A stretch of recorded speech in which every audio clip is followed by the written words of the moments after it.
My brother called me at 3 in the morning on a Tuesday in November. I know the exact day because I had been awake anyway, unable to sleep for reasons I could not articulate at the time, lying in the dark staring at the ceiling with the particular alertness that belongs to 2 and 3 in the morning, when the mind is too tired to think usefully but too awake to rest. His name appeared on my phone screen and I answered immediately. We are close in the way of siblings who have never had reason to become distant, who live in separate cities but speak often, and a 3 a.m. call from him registered not as alarming but as unusual. He had never called me at 3 a.m. before. He asked if I was awake. I said yes. He said he needed me to stay on the phone. I sat up in bed.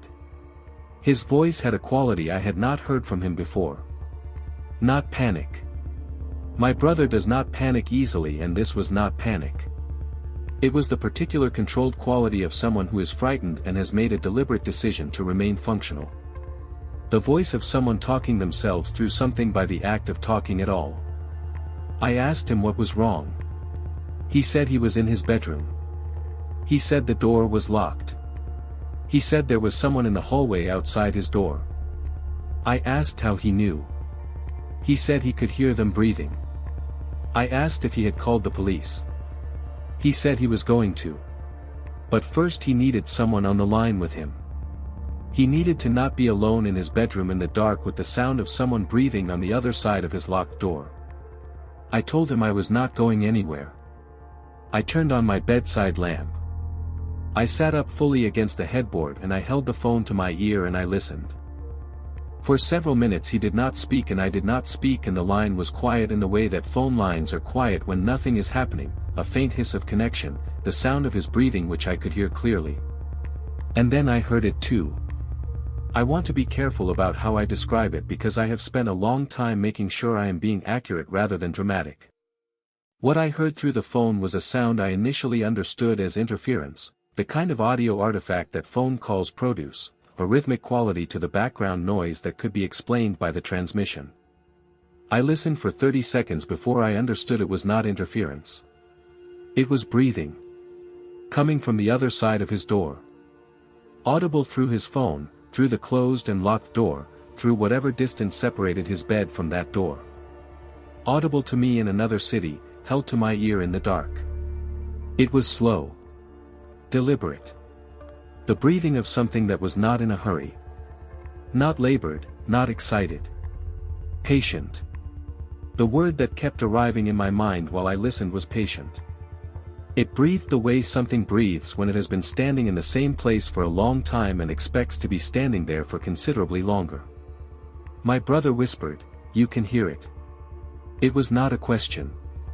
He knew I could hear it by whatever had changed in the quality of my silence. I said yes. I could hear it. Neither of us said anything else for a while. We just listened to it breathing in the hallway outside his locked door at 3 in the morning in November. I cannot tell you with precision how long it lasted because time behaves differently during certain kinds of waiting. What I know from checking my phone log afterward is that the call lasted 47 minutes in total. I know that the first sounds when I answered were his voice and the ambient sounds of his apartment. I know that the last sounds before it stopped were my breathing and his breathing and the breathing in the hallway. Somewhere in the middle of those 47 minutes was the period of waiting. I would estimate 20 minutes. He has told me he thinks it was longer.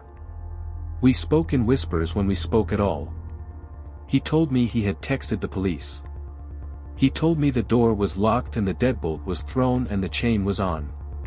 He told me he had moved to the far corner of the room and was sitting with his back against the wall. I asked if the breathing had changed since he first called. He said no. Same rhythm. Same pace. Same patient quality. I asked if he could hear movement, footsteps, anything other than the breathing. He listened for a long moment and then said no. Just the breathing. At some point during the wait I became aware of something I have not been able to explain since. The breathing was not random. It was not the irregular rhythm of a person breathing normally in the way people breathe without thinking about it. It was too even. Too precisely spaced. The intervals between inhale and exhale were identical. Every time. My brother noticed at the same moment I did. He whispered, "It is too regular." I did not respond. I just kept listening to it breathe. The breathing stopped at 3:42 in the morning. Not gradually. Not with any diminishing quality as something moved away. One breath, and then silence. The way a recording ends. The way a machine turns off. My brother said nothing for 30 seconds. Then he said, "It stopped." I said I know. He moved to the door. I could hear him crossing the room, the particular sound of careful footsteps on an apartment floor at night. He stopped at the door. I heard him put his hand on the handle without yet opening it. Then I heard him exhale very slowly. I asked what he saw. He said, "There is a mark on the wall outside my door." He opened it then. I heard the deadbolt and the chain and the sound of the door swinging open and then a long silence from his end. He described it to me in a voice that had gone very flat. A mark on the wall at approximately shoulder height.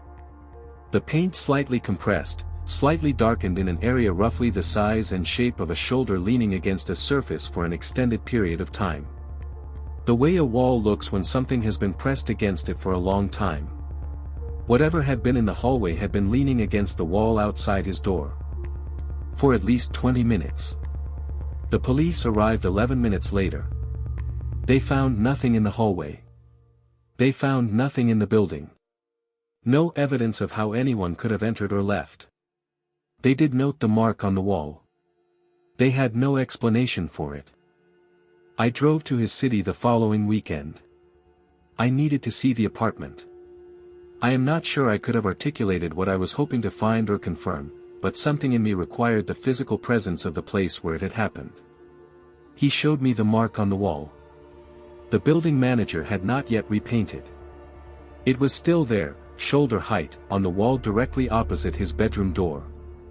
The compression of the paint was subtle but visible once you knew where to look. I stood in the hallway for a long time.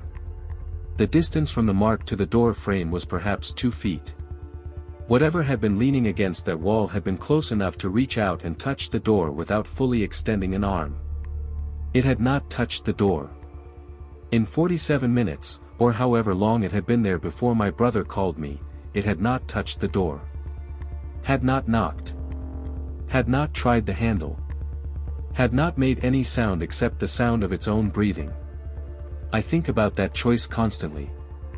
Because it implies a choice. Something decided to stand in the hallway and breathe and not do anything else. Something decided that standing and breathing in the dark outside a locked door was sufficient. I do not know what that means. I know that my brother moved out of that apartment within the month. I know that he now lives on the 14th floor of a building with a doorman and 2 locks on his front door. I know that he still does not sleep easily. And I know that I heard it breathing through the phone. Whatever stood in that hallway at 3 in the morning in November was real enough to leave a mark on the wall. 3 months after the incident, my brother told me something he had not mentioned before. I do not think he had withheld it deliberately. I think he had needed time to decide how to say it. He told me that a week before the 3 a.m. call he had woken at the same time. 3 in the morning. With the feeling of being watched. He had lain still for several minutes before convincing himself it was dream residue and going back to sleep. He had not heard anything. He had seen nothing. Just the feeling. He had not thought about it again until after. I asked if he had noticed anything else unusual in the weeks before. He thought for a long time. Then he said his food had been going bad faster than it should. He had assumed it was the refrigerator. He had mentioned it to the building manager and they had sent someone to check. Nothing wrong with the refrigerator. I do not know what connection those things have to what stood in his hallway. I mention them because I said at the beginning of this account I would be accurate, and that means including the things I cannot explain alongside the things I can. What I can say is this. Whatever was in that hallway had been in the building for at least a week before my brother called me. It had been close enough to affect the temperature of his food. It had been watching him sleep. And on a Tuesday in November at 3 in the morning it had decided to let him know it was there. I have thought about why it chose that night. I have not found an answer I am satisfied with. My brother has not had another incident in his new apartment. Whatever was in the hallway of his old building has not followed him. Or has not announced itself if it has. He sleeps better now. He is mostly himself again. But there is one thing I have not been able to put down. In the weeks after I visited him I started waking at 3 in the morning. Not every night. 3 or 4 times over the course of a month. I would wake suddenly, fully, the way you wake when something has woken you rather than when you have simply finished sleeping. I would lie in the dark and listen. I heard nothing. No breathing. No movement. No sound from the hallway outside my own bedroom door. But on the third occasion I got up and checked. I went to my bedroom door and opened it and looked into the hallway. The hallway was empty. But there was a faint compression on the wall opposite my door. Shoulder height. The size and shape of something that had been leaning there. I stood in the hallway for a long time. Then I went back to bed and lay in the dark and did not sleep again that night. I did not call my brother. I have thought a great deal about why I did not call him. I think the answer is that I did not want to confirm out loud what I already suspected. I did not want to say it. Because saying it changes something. I still do not know if whatever stood in his hallway has found its way to mine. I check the wall every morning. So far the mark is always there when I look. I am not sure whether that is reassuring or not. This has been GrimToldHorror. I will see you in the dark. Before you go, if this story made you think twice about what might be standing in the hallway outside your door tonight, share it with someone who should not listen to it alone. Hit like, leave a candle in the comments, subscribe if you have not already, and hit the bell. Because the next story will not wait for you to remember. I will see you in the dark.